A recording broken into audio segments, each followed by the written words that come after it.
Namaste. Now we are going to enjoy the divine dance Rasa Krida.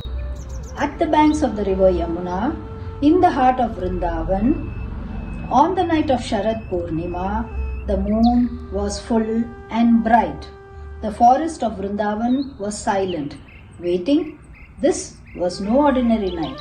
It was the night the soul would dance with the Supreme Soul. Listen carefully. The call is coming.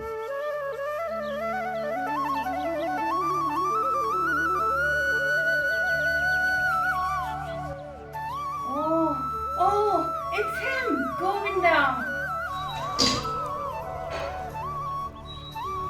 Oh, but it's middle of the night.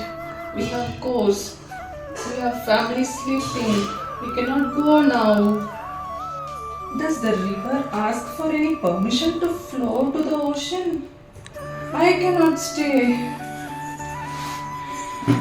Nor can I. My hands refuse to work and my feet only wish to run to the Yamuna. At the forest, Krishna is standing, leaning against a tree, smiling mischievously.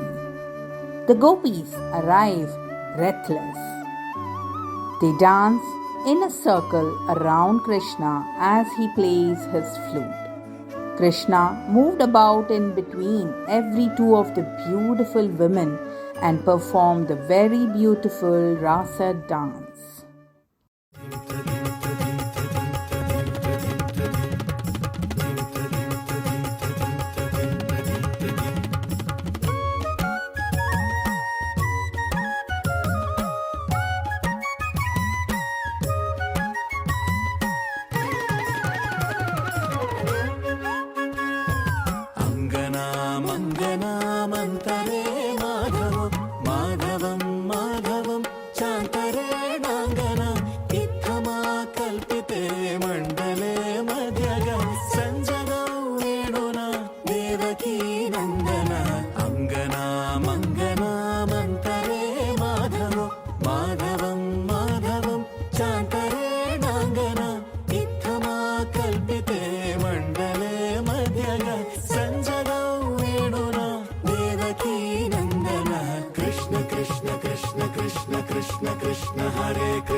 Kridas, we see that Rasa Krida is a divine celebration of love where Krishna played his flute and the melodious tune drew the gopis out of their homes, leaving behind all worldly attachments.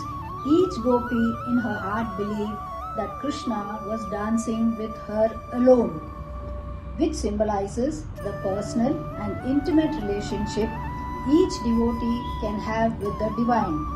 Rasa Krida is a call of the divine, the test of devotion, and the removal of ego and the ultimate union.